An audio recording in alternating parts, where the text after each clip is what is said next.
Érase una vez. Once upon a mundane morning, Barb's day got busy without warning. A realtor in need of an open house sign. No, 50 of them, and designed before 9. My head hurts. Any mighty tools to help with this plight? Aha! Barb made her move. She opened Canva and got in the groove. Bulk creating Canva sheets. Create 50 signs fit for suburban streets. Done in a click, all complete. Sweet! Now, imagine what your dreams can become when you put imagination to work at canva.com. En el pequeño pueblo de Betania vivía un hombre llamado Lázaro. Betania, situada a pocos kilómetros de Jerusalén, era un lugar sencillo, rodeado de colinas y campos fértiles. La vida allí transcurría con calma, lejos del bullicio de las grandes ciudades. Lázaro vivía con sus 2 hermanas, Marta y María. A pesar de la aparente tranquilidad de su vida cotidiana, esta familia era especial para Jesús, pues en más de una ocasión les había visitado, compartido en su mesa y disfrutado de su hospitalidad. Lázaro, a diferencia de sus hermanas más extrovertidas, era conocido por su carácter sereno y reflexivo. Era un hombre joven, con un espíritu amable y de gran fe. En la comunidad se le reconocía como un hombre de paz, siempre dispuesto a ayudar a sus vecinos. Su vida, aunque sencilla, era significativa. Vivía en estrecha comunión con sus hermanas, quienes lo amaban profundamente. Marta, siempre preocupada por el bienestar de los demás, se encargaba de las labores domésticas y cuidaba de la casa con diligencia. María, por otro lado, era más contemplativa, una mujer de profunda devoción, que en más de una ocasión había mostrado su amor por Jesús, sentándose a sus pies para escuchar sus palabras. Pero un día, una sombra oscura cayó sobre su hogar. Lázaro enfermó gravemente. Lo que empezó como un malestar ligero, rápidamente se transformó en una fiebre que no cedía. Los días pasaban, y la salud de Lázaro empeoraba. Marta y María, impotentes, veían cómo su hermano se debilitaba más y más, incapaces de aliviar su sufrimiento. Desesperadas y con el corazón lleno de angustia, tomaron una decisión. Sabían que solo una persona podía salvar a Lázaro, su amado amigo y maestro, Jesús. Así que enviaron un mensaje a Jesús, quien se encontraba lejos, al otro lado del Jordán. El mensaje era claro y lleno de esperanza. Señor, he aquí, el que amas está enfermo. Con esta sencilla frase, Marta y María no solo comunicaban la gravedad de la situación, sino también su fe inquebrantable en el poder de Jesús para sanar. Sabían que Jesús amaba a Lázaro. Él no era un simple seguidor más, sino un amigo cercano, un hombre a quien Jesús apreciaba profundamente. Mientras esperaban ansiosas la llegada de Jesús, el aire en Betania estaba lleno de incertidumbre. Cada día que pasaba, la vida de Lázaro se apagaba un poco más, y aunque las hermanas sabían que su amigo tenía el poder de sanar, la enfermedad parecía avanzar más rápido que el tiempo. La esperanza de su llegada mantenía a la familia en vela, pero el sufrimiento de Lázaro era cada vez más evidente. Sin embargo, en sus corazones, una chispa de fe seguía ardiendo. Sabían que Jesús nunca les había fallado antes, y confiaban en que, de alguna manera, su amigo llegaría a tiempo para salvar a su querido hermano. Y todos los días, mientras la enfermedad de Lázaro empeoraba, Marta y María seguían esperando noticias de Jesús. Sabían que él podía sanarlo con tan solo una palabra, y la esperanza de que llegara a tiempo era lo único que les daba fuerzas. Mientras tanto, Jesús, quien estaba al otro lado del Jordán con sus discípulos, recibió el mensaje de las hermanas. Al escucharlo, no mostró ninguna señal de preocupación. Con una calma absoluta, les dijo a sus discípulos: «Esta enfermedad no es para muerte, sino para la gloria de Dios, para que el Hijo de Dios sea glorificado por ella». Aunque sabían del estado crítico de Lázaro, Jesús no se apresuró a regresar a Betania. Al contrario, decidió quedarse 2 días más en el lugar donde se encontraba. Este retraso desconcertaba a sus discípulos. ¿Por qué, si Lázaro era su amigo cercano, Jesús no acudía inmediatamente? ¿Por qué no había urgencia en sus pasos? Sin embargo, la calma de Jesús revelaba algo mucho más profundo. Él conocía el propósito divino detrás de cada circunstancia. Mientras Marta y María luchaban con la incertidumbre y el dolor de ver a su hermano consumido por la fiebre, Jesús veía más allá del sufrimiento temporal. Su paciencia mostraba que tenía pleno control sobre la situación, incluso cuando todo parecía perdido desde la perspectiva humana. Durante esos días de espera, las horas en Betania se hacían interminables. El hogar que antes había sido un refugio de alegría y hospitalidad, ahora estaba lleno de lamentos y silencios. Lázaro, postrado en su lecho, cada vez más débil, apenas podía hablar. Las manos de sus hermanas, que intentaban aliviar su dolor, temblaban de ansiedad.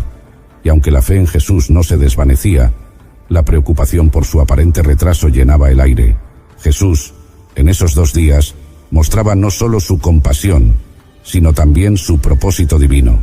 Sabía que el desenlace de esta historia no sería simplemente la sanación de una enfermedad, sino un testimonio del poder de Dios que trascendería la muerte misma. Mientras tanto, en Betania, la fe de las hermanas era puesta a prueba, mientras sus corazones permanecían firmes en la esperanza de que Jesús llegaría antes de que fuera demasiado tarde. Hasta que un día, después de 2 largos días de espera, Jesús se volvió hacia sus discípulos y les dijo: «Vamos otra vez a Judea». Sus palabras rompieron el silencio y sorprendieron a los discípulos. Sabían que regresar a Judea implicaba un gran riesgo, pues los líderes religiosos ya habían intentado apedrear a Jesús en Jerusalén. Temerarios le advirtieron: «Rabí, hace poco los judíos intentaban apedrearte, y vuelves allá».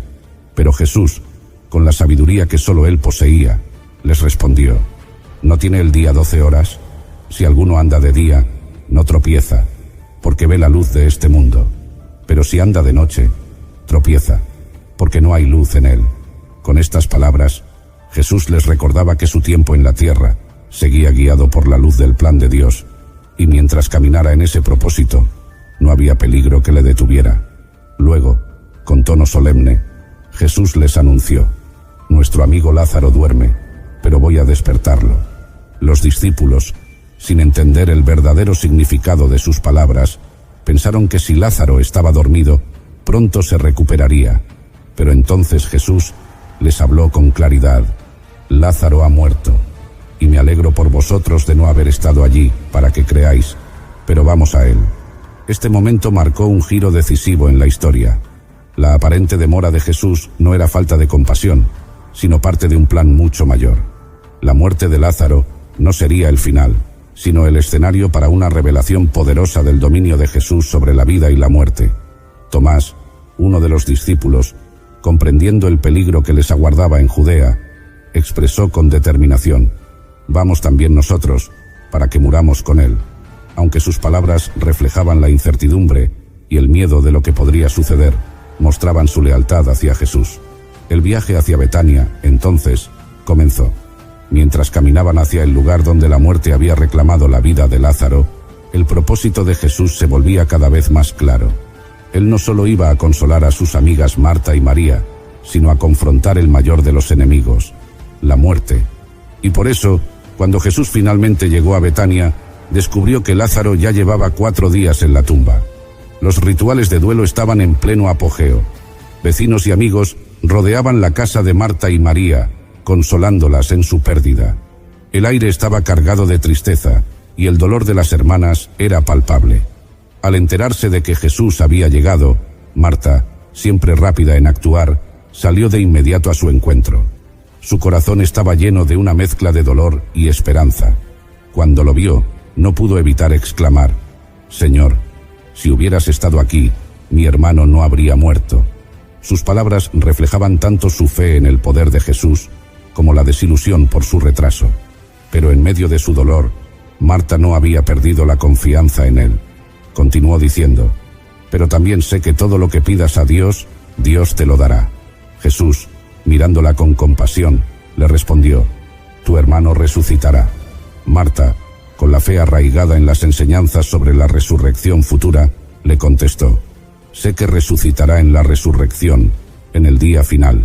Pero Jesús, llevando la conversación a un nivel mucho más profundo, le reveló una verdad que cambiaría todo: «Yo soy la resurrección y la vida. El que cree en mí, aunque esté muerto, vivirá. Y todo aquel que vive y cree en mí, no morirá eternamente». ¿Crees esto? Con firmeza y devoción, Marta respondió: «Sí, Señor». yo he creído que tú eres el Cristo, el Hijo de Dios, que has venido al mundo. Su fe en ese momento era sólida, aunque su comprensión de lo que Jesús iba a hacer aún no estaba clara. Entonces, Marta fue a buscar a su hermana María, quien permanecía en casa, llorando con los demás dolientes. Cuando María escuchó que Jesús la llamaba, se levantó rápidamente y corrió hacia él. Al verlo, se echó a sus pies, llorando amargamente, y dijo las mismas palabras de su hermana: «Señor, si hubieras estado aquí, mi hermano no habría muerto». Su dolor profundo conmovió a Jesús de una manera especial. María, siempre tan devota, ahora estaba quebrada por la pérdida de su hermano. Al ver las lágrimas de María y los que la acompañaban, Jesús se conmovió profundamente. Su corazón, lleno de compasión y amor, no solo por Lázaro, sino por el sufrimiento de todos los presentes, sintió el peso de la muerte y el dolor que causa en el corazón humano. Entonces les preguntó: ¿dónde lo pusisteis? La respuesta a esta pregunta llevaría a una confrontación directa con la muerte. Pero antes de enfrentar la tumba de su amigo, Jesús hizo algo que sorprendió a todos.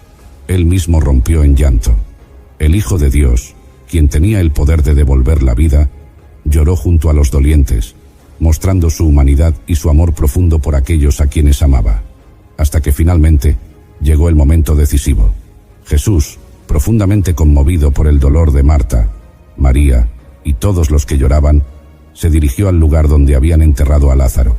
Era una cueva, y una gran piedra cubría la entrada.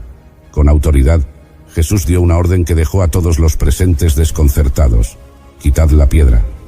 Marta, siempre práctica, intervino rápidamente: «Señor, ya huele mal, porque lleva 4 días.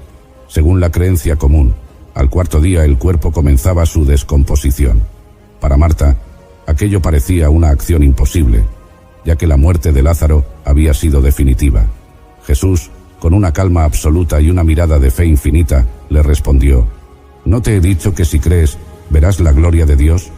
Con esas palabras, reafirmó lo que ya había dicho antes, que esta situación no era para muerte, sino para la gloria de Dios.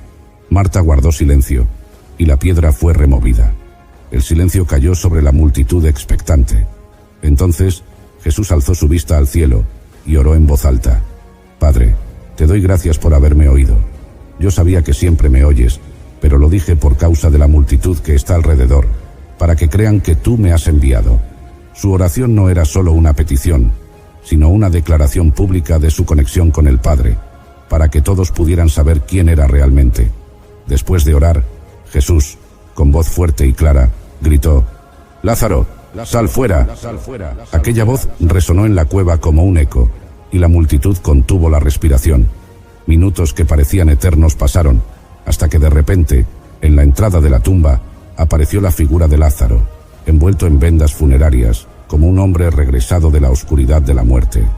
Lázaro, quien había estado muerto por 4 días, salió vivo de la tumba. Sus pies y manos todavía estaban atados con las vendas, y su rostro cubierto con un sudario. Jesús, sin perder un segundo, dio la última instrucción: «Desatadlo y dejadlo ir». Era el fin del poder de la muerte sobre su amigo. Lázaro había sido liberado de las garras del sepulcro, y el milagro había sido consumado. El clamor de asombro se levantó entre la multitud. Los presentes, testigos de un milagro sin precedentes, no podían creer lo que sus ojos veían. Jesús, con un solo llamado, había traído a Lázaro de vuelta de la muerte, demostrando que Él es la resurrección y la vida. La muerte, que parecía definitiva, había sido derrotada en un instante, y la gloria de Dios fue revelada de manera espectacular ante todos, y desde ese día, el milagro de la resurrección de Lázaro se esparció rápidamente por toda Judea. Muchos de los judíos que habían venido a consolar a Marta y María, y que fueron testigos de lo ocurrido, creyeron en Jesús. La fe de los presentes fue transformada por lo que habían visto con sus propios ojos. Un hombre muerto durante 4 días, restaurado a la vida por el poder de Jesús. Para ellos, ya no había duda de que Él era el Mesías, el Hijo de Dios, quien tenía dominio sobre la muerte misma. Sin embargo, no todos reaccionaron de la misma manera. Algunos de los testigos, en lugar de creer, corrieron a informar a los fariseos sobre lo que Jesús había hecho. Esta noticia llegó rápidamente a oídos de los líderes religiosos de Jerusalén, quienes ya veían a Jesús como una amenaza creciente. El milagro de Lázaro, en lugar de abrir sus corazones, endureció su resolución contra él. Este evento marcó un punto de inflexión, no solo en la vida de Lázaro y su familia, sino también en el ministerio de Jesús. El resurgir de Lázaro fue la gota que colmó el vaso para los líderes religiosos, quienes comenzaron a conspirar activamente para arrestar y eliminar a Jesús. Su influencia crecía, y con cada milagro, su autoridad espiritual se volvía más evidente para el pueblo, lo que aumentaba el temor de los fariseos y saduceos de perder su poder. Así, mientras muchos corazones se inclinaban hacia la fe y la esperanza, otros se llenaban de odio y resentimiento. El milagro que trajo vida a Lázaro también sembró el camino hacia la crucifixión de Jesús, un desenlace inevitable en el plan de redención que él había venido a cumplir. La historia de Lázaro encierra una de las enseñanzas más profundas del Evangelio. Jesús no es solo un maestro, un profeta o un hacedor de milagros. Él es la resurrección y la vida misma. Sus palabras a Marta, llenas de verdad y poder, revelan el corazón de su misión en la tierra: derrotar a la muerte y ofrecer vida eterna a todos los que creen en él. Cuando le dijo: "El que cree en mí, aunque esté muerto, vivirá", no hablaba solo de un milagro temporal, sino de una promesa eterna. Este pasaje de Juan 11 nos recuerda que, ante la muerte, la mayor amenaza para el ser humano, Jesús tiene el poder definitivo. El milagro de la resurrección de Lázaro es un símbolo de lo que Jesús haría por toda la humanidad al morir en la cruz y resucitar al tercer día. En esa victoria, nos aseguró a todos que la muerte no es el final para aquellos que confían en él. La respuesta de Marta a Jesús es clave: "Sí, Señor, yo he creído que tú eres el Cristo, el Hijo de Dios, que has venido al mundo". Esta confesión de fe es el centro de la vida cristiana. A través de la fe en Cristo, aunque enfrentemos las inevitables realidades de la enfermedad, el sufrimiento e incluso la muerte, tenemos la promesa de una vida más allá de este mundo. En Jesús encontramos la seguridad de que la muerte, que parece tan definitiva y aterradora, no tiene la última palabra. La historia de Lázaro también nos enseña algo crucial sobre el tiempo y los propósitos de Dios. Para Marta y María, la demora de Jesús fue desconcertante. Ellas deseaban que él hubiera venido antes para sanar a su hermano. Pero Jesús tenía un propósito más grande: revelar su poder no solo sobre la enfermedad, sino sobre la misma muerte. Muchas veces en nuestra vida nos sentimos como Marta y María, esperando que Dios responda de inmediato a nuestras oraciones. Pero esta historia nos muestra que, aunque no comprendamos el porqué de las demoras divinas, Dios siempre tiene un plan mayor, uno que no solo satisface nuestras necesidades inmediatas, sino que también glorifica su nombre. Además, el hecho de que Jesús lloró ante la tumba de Lázaro nos revela algo profundo sobre el carácter de Dios. Aun siendo el Hijo de Dios, Jesús no se apartó del dolor humano. Sintió el peso de la muerte, la tristeza de sus amigos, y lloró junto a ellos. Este momento muestra que Dios no es indiferente a nuestro sufrimiento. Aunque tiene el poder para vencer la muerte, también se solidariza con nuestro dolor. Nos consuela saber que servimos a un Dios que no solo es todopoderoso, sino que también es compasivo y cercano a nuestras aflicciones. Finalmente, la resurrección de Lázaro anticipa la resurrección final, no solo de Cristo, sino de todos los que creen en él. La vida eterna que Jesús ofrece no es una simple continuación de esta vida terrenal, sino una vida transformada en la presencia de Dios, sin más sufrimiento, dolor o muerte. This episode is brought to you by LinkedIn. Healthcare professionals can lead their careers with LinkedIn. Discover jobs by specialty, preferred shifts, and even desired salary. From mental health therapists to radiology technicians, it's now faster and easier for healthcare professionals to find the right fit. Learn more at linkedin.com/healthcare. Side effects may include faster job placement, improved work-life balance, and increased career satisfaction. Como dice Apocalipsis 21:4, enjugará Dios toda lágrima de los ojos de ellos, y no habrá más muerte, ni habrá más llanto, ni clamor, ni dolor. La resurrección de Lázaro es una prueba palpable de esta esperanza gloriosa. En resumen, la moraleja que podemos extraer de esta historia es clara: La fe en Jesús nos da acceso a la vida eterna. Nos enseña a confiar en sus tiempos y a creer en su poder, incluso cuando enfrentamos la pérdida y el dolor. Jesús no solo resucitó a Lázaro de entre los muertos, sino que nos ofrece una resurrección mucho más gloriosa, una vida nueva y eterna, en la que la muerte ha sido derrotada para siempre. Esta es la gran promesa del Evangelio, la esperanza que sostiene a todos los creyentes en Cristo. Hoy nos embarcamos en un viaje espiritual que nos llevará a la época de Jesús, en un escenario de colinas verdes y brisas suaves, donde la humanidad escuchó las palabras que cambiarían el curso de la historia para siempre. En este episodio, nos sumergiremos en el emblemático Sermón del Monte, un discurso revolucionario que ha perdurado a lo largo de los siglos. Acompáñanos a descubrir por qué las enseñanzas de Jesús en este sermón siguen siendo tan relevantes hoy como lo fueron hace más de 2000 años, y cómo sus palabras pueden transformar nuestra vida cotidiana y nuestra forma de relacionarnos con el mundo. Imagina por un momento que estás en una colina en Galilea hace más de 2000 años. El sol brilla sobre la hierba verde, una brisa suave acaricia tu rostro, y frente a ti está un hombre que está a punto de cambiar el mundo con sus palabras. Este hombre no es un político poderoso ni un famoso filósofo, es Jesús de Nazaret, el Hijo de Dios, que está a punto de pronunciar el discurso más revolucionario de la historia, el Sermón del Monte. Pero ¿qué tiene de especial este sermón? ¿Por qué después de 2 milenios aún hablamos de él? Hermanos, prepárense para un viaje que cambiará su perspectiva para siempre. En los próximos minutos vamos a sumergirnos en las enseñanzas más impactantes que el mundo ha conocido. Enseñanzas que desafiaron imperios, transformaron corazones y continúan siendo tan relevantes hoy como el día en que fueron pronunciadas. Bienaventurados los pobres de espíritu, porque de ellos es el reino de los cielos. Con estas palabras, Jesús comenzó a poner el mundo patas arriba. ¿Qué significa realmente ser pobre de espíritu? La respuesta te sorprenderá y hará que cuestiones todo lo que creías saber sobre el éxito y la felicidad. Ahora puedes estar pensando, está bien, parece interesante, pero ¿por qué debería importarme un sermón pronunciado hace 2000 años? Es una pregunta válida. Así que permíteme explicarte por qué el Sermón del Monte no es solo un viejo discurso, sino una revolución que sigue viva hoy. Imagina por un momento un mundo donde el perdón reemplaza la venganza, donde la compasión triunfa sobre el egoísmo, donde el amor vence al odio. Parece un sueño imposible, ¿verdad?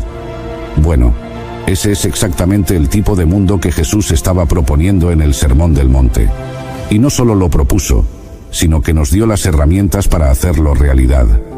En un mundo desgarrado por conflictos, divisiones y odio, las enseñanzas del Sermón del Monte ofrecen una alternativa radical, una forma de vivir que puede sanar relaciones rotas, traer paz a situaciones aparentemente sin esperanza y transformar comunidades enteras. No estamos hablando de teorías abstractas, sino de principios prácticos que han cambiado millones de vidas a lo largo de la historia. Oísteis que fue dicho, ojo por ojo y diente por diente, pero yo os digo, no resistáis al que es malo. Con estas palabras, Jesús no solo estaba enseñando, estaba desafiando todo el sistema de valores de su tiempo y del nuestro. Estaba proponiendo una forma completamente nueva de relacionarnos unos con otros y con el propio Dios. Vamos a sumergirnos en el corazón del Sermón del Monte. Todo comienza en Mateo el capítulo 5 que dice, viendo Jesús a las multitudes, subió al monte y se sentó. Sus discípulos se acercaron a él y él comenzó a enseñarles. Imagina la escena, una multitud diversa, ansiosa por escuchar, y Jesús sentado como un maestro a punto de compartir verdades que sacudirán el mundo. El sermón comienza con las bienaventuranzas, una serie de declaraciones que comienzan con bienaventurados o felices. Pero no te dejes engañar. Estas no son simples frases motivacionales, son una redefinición radical de lo que significa ser verdaderamente bendecido o feliz. Bienaventurados los pobres de espíritu, porque de ellos es el reino de los cielos. Espera, ¿qué? ¿Pobres de espíritu? Esto va en contra de todo lo que el mundo nos dice sobre el éxito y la felicidad. No se trata de ser materialmente pobre, sino de reconocer nuestra necesidad espiritual, de admitir que no tenemos todas las respuestas y que necesitamos a Dios. Es el primer paso para experimentar el reino de los cielos, no en un futuro lejano, sino aquí y ahora. Jesús continúa: bienaventurados los que lloran, porque serán consolados. En un mundo que nos dice que debemos ser felices todo el tiempo, que debemos superar rápidamente nuestras pérdidas, Jesús valida el dolor. Nos dice que está bien llorar, que el duelo es parte de la vida y promete consuelo. No es una invitación al pesimismo, sino un reconocimiento de que el dolor es parte de la experiencia humana y que Dios está con nosotros en nuestro sufrimiento. Continuamos avanzando en las bienaventuranzas y encontramos esta joya: bienaventurados los mansos, porque heredarán la tierra. Espera un momento, ¿los mansos heredarán la tierra? En un mundo que celebra a los agresivos y a los que se imponen, esto suena como una locura. Pero Jesús está desafiando directamente la mentalidad de el más fuerte sobrevive. La mansedumbre no es debilidad, hermanos, es fuerza bajo control. Es la capacidad de responder con amor incluso cuando somos tratados injustamente. Es tener el poder de devolver el golpe, pero elegir no hacerlo. Es como un caballo poderoso que ha sido domado. Toda esa fuerza y poder, pero bajo control. Y luego viene esta: bienaventurados los que tienen hambre y sed de justicia, porque serán saciados. Jesús no está hablando de un deseo casual de que las cosas mejoren. Está hablando de un anhelo profundo, como el hambre y la sed físicas. Es un llamado a la acción. No basta con desear que las cosas cambien. Debemos trabajar activamente por un mundo más justo. Pero Jesús no se detiene ahí. Él dice: bienaventurados los misericordiosos, porque alcanzarán misericordia. En un mundo que a menudo clama por venganza, que se deleita en ver caer a los poderosos, Jesús nos invita a elegir la compasión. La misericordia no es solo un sentimiento, es una acción. Es elegir perdonar cuando tenemos todo el derecho de guardar rencor. Y aquí viene una de mis favoritas: bienaventurados los puros de corazón, porque verán a Dios. Esto va más allá de las apariencias externas. Jesús está hablando de integridad, de ser la misma persona en público y en privado. Es un llamado a la autenticidad en un mundo de máscaras y pretensiones. Avanzando en el Sermón del Monte, llegamos a una de las enseñanzas más desafiantes de Jesús. Oísteis que fue dicho: ojo por ojo y diente por diente. Pero yo os digo, no resistáis al que es malo, mas a cualquiera que te hiera en la mejilla derecha, vuélvele también la otra. Vaya, espera un momento. ¿Jesús está diciendo que debemos ser débiles y dejar que las personas nos pisoteen? No, de ninguna manera. Lo que Jesús está proponiendo aquí es nada menos que una revolución en las relaciones humanas. En la cultura de esa época, y en la nuestra, la venganza era, y es, la norma. Si alguien te hace mal, se espera que devuelvas el golpe. Ojo por ojo, diente por diente. Pero Jesús dice: detente, ahí hay una manera mejor. Ofrecer la otra mejilla no significa ser un tonto, significa negarse a devolver el mal con mal, significa romper el ciclo de violencia y venganza. Es una forma de decir: tu acto de violencia termina conmigo, yo no lo perpetuaré. Pero Jesús va aún más lejos. Él dice: amad a vuestros enemigos, bendecid a los que os maldicen, haced bien a los que os odian, y orad por los que os maltratan y os persiguen. Este es quizás el mandamiento más radical de todos. Va en contra de cada instinto natural que tenemos. Amar a nuestros enemigos, bendecir a los que nos maldicen. Jesús está hablando en serio. Sí, lo está. Y Él explica por qué debemos hacer esto. Para que seáis hijos de vuestro Padre que está en los cielos, que hace salir su sol sobre malos y buenos, y hace llover sobre justos e injustos. Ahora vamos a adentrarnos en otra sección fascinante del Sermón del Monte. Jesús aborda algo que todos hacemos: juzgar a los demás. Él dice: no juzguéis para que no seáis juzgados. A primera vista, esto puede parecer una invitación a no tener estándares morales, pero no es eso lo que Jesús está diciendo en absoluto. Él está advirtiendo contra el juicio hipócrita y arrogante. Jesús ilustra esto con una imagen. ¿Por qué miras la paja que está en el ojo de tu hermano y no adviertes la viga que está en tu propio ojo? Imagina por un momento a alguien con un enorme tronco saliendo del ojo, inclinándose para sacar una pequeña astilla del ojo de otra persona. Es absurdo, y esa es exactamente la idea. Jesús está usando el humor para hacer el punto de manera poderosa. No se trata de nunca ver las fallas de los demás. Se trata de comenzar examinando nuestros propios corazones primero. Se trata de abordar a los demás con humildad y compasión, no con una actitud de superioridad moral. Jesús continúa con una de sus enseñanzas más conocidas. Por tanto, todo lo que queráis que los hombres os hagan, hacedselo también vosotros a ellos, porque esta es la ley y los profetas. Esta es la famosa regla de oro, y es revolucionaria en su simplicidad. No dice, no hagas a los demás lo que no quieres que te hagan a ti, lo cual es más fácil porque solo exige que no hagamos cosas malas. En lugar de eso, nos desafía a tomar la iniciativa de hacer el bien. Es una invitación a la empatía activa, a ponernos en el lugar del otro y preguntar, ¿cómo me gustaría ser tratado en esta situación? Y luego actuar en consecuencia. Avancemos ahora a una sección del Sermón del Monte que toca un tema que todos enfrentamos, la ansiedad. Jesús dice, por tanto os digo, no os afanéis por vuestra vida, qué habéis de comer o qué habéis de beber, ni por vuestro cuerpo, qué habéis de vestir. Ahora, antes de que pienses que Jesús está promoviendo la irresponsabilidad, permíteme explicar. Jesús no está diciendo que no debemos planificar o trabajar. Él está abordando la ansiedad paralizante que puede consumir nuestras vidas. Usa ejemplos hermosos de la naturaleza para ilustrar su punto. Mirad las aves del cielo, que no siembran ni siegan ni recogen en graneros. Sin embargo, vuestro Padre Celestial las alimenta. ¿No valéis vosotros mucho más que ellas? Y después, y por el vestido, ¿por qué os afanáis? Considerad los lirios del campo, cómo crecen. No trabajan ni hilan. Pero os digo que ni Salomón en toda su gloria se vistió como uno de ellos. Jesús no está promoviendo la pasividad. Él nos está invitando a confiar en un Padre amoroso que se preocupa por nosotros aún más que por las aves y las flores.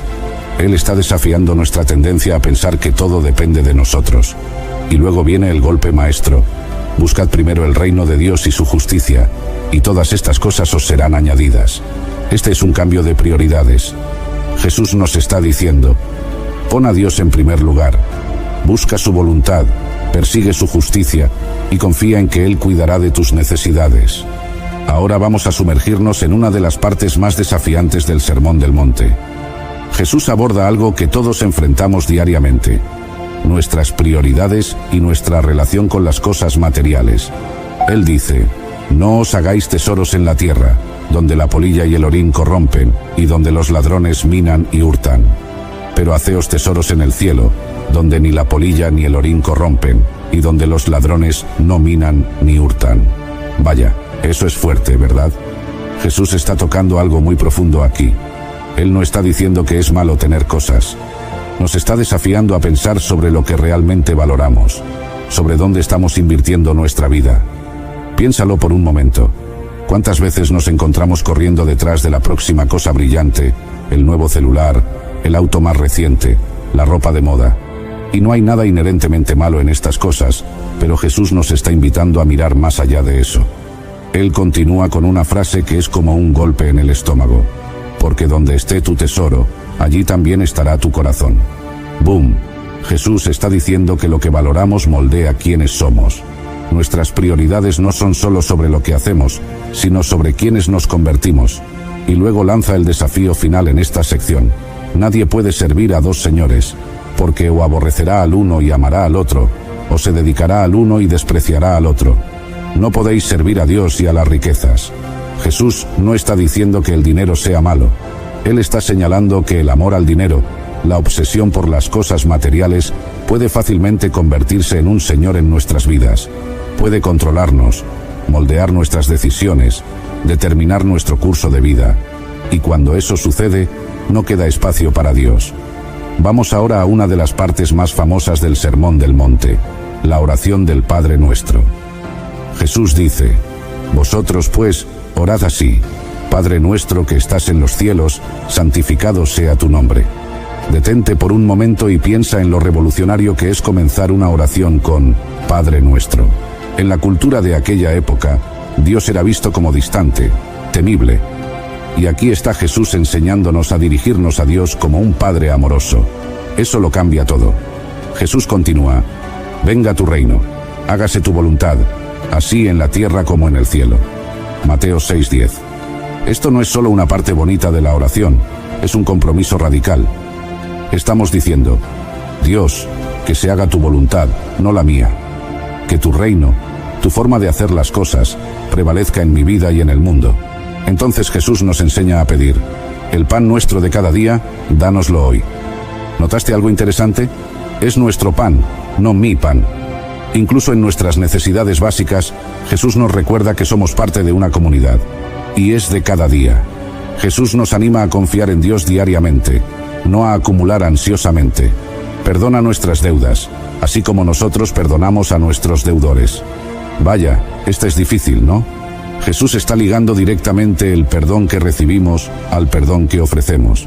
Él está diciendo que no podemos esperar experimentar el perdón de Dios si nos negamos a perdonar a los demás. Y finalmente, y no nos dejes caer en tentación, mas líbranos del mal.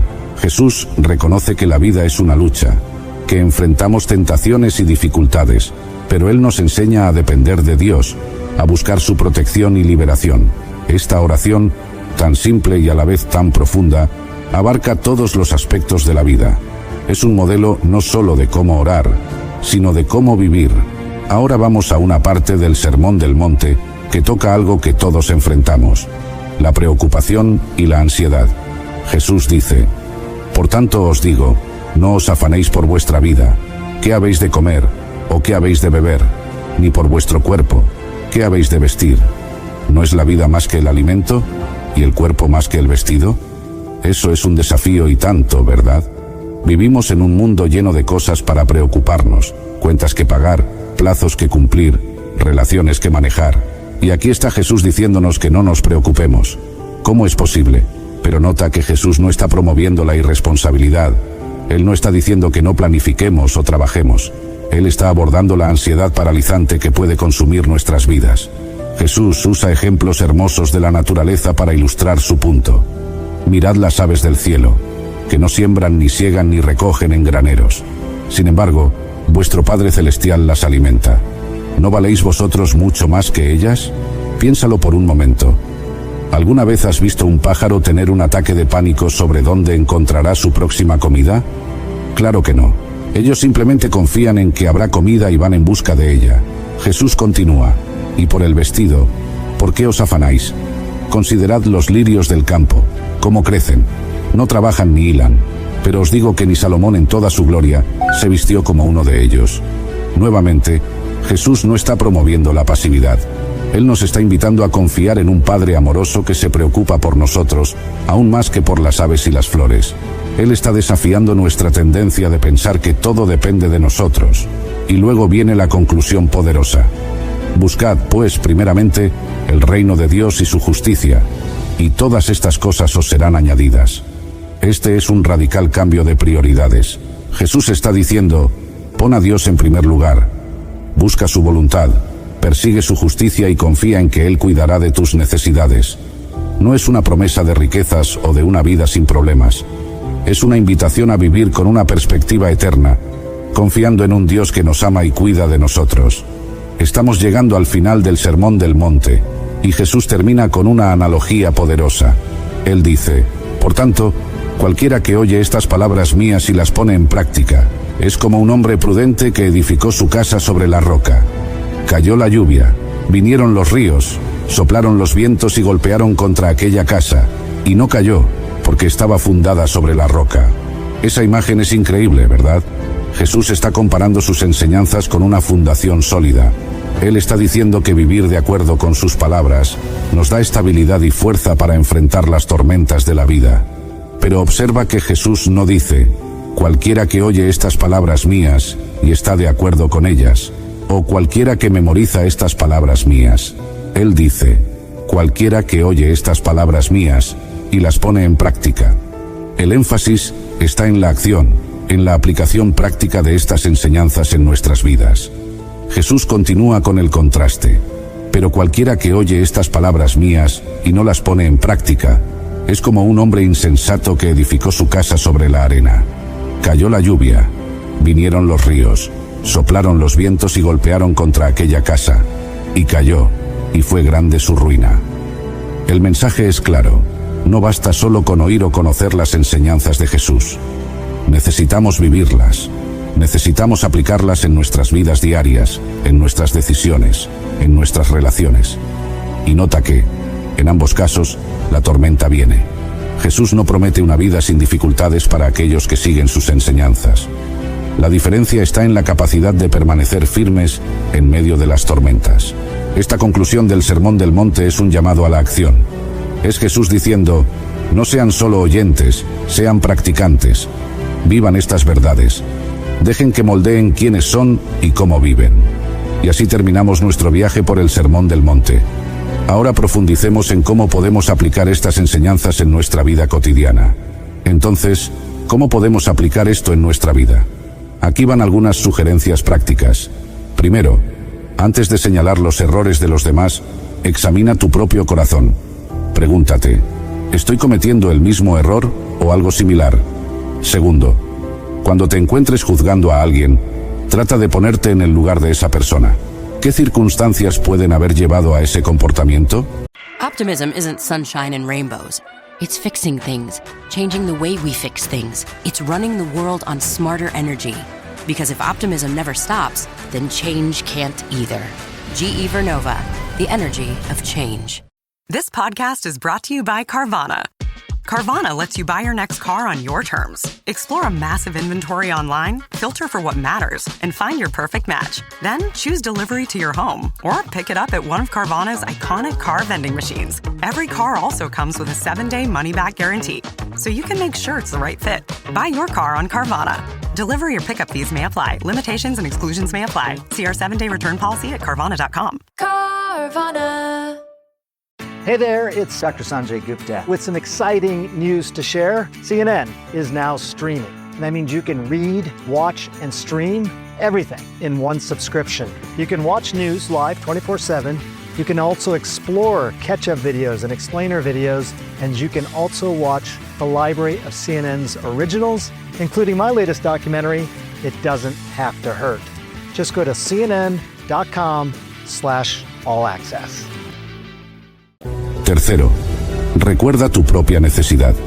Sí, apreciado oyente, todos cometemos errores, todos necesitamos perdón. Deja que esta conciencia te haga más compasivo con los demás. Cuarto, cuando sea necesario corregir a alguien, hazlo con humildad y amor. Recuerda que tu objetivo no es condenar, sino restaurar a esa persona. Y quinto, practica la compasión. En lugar de juzgar, pregúntate, ¿qué está pasando con esta persona? ¿Cómo puedo ayudar?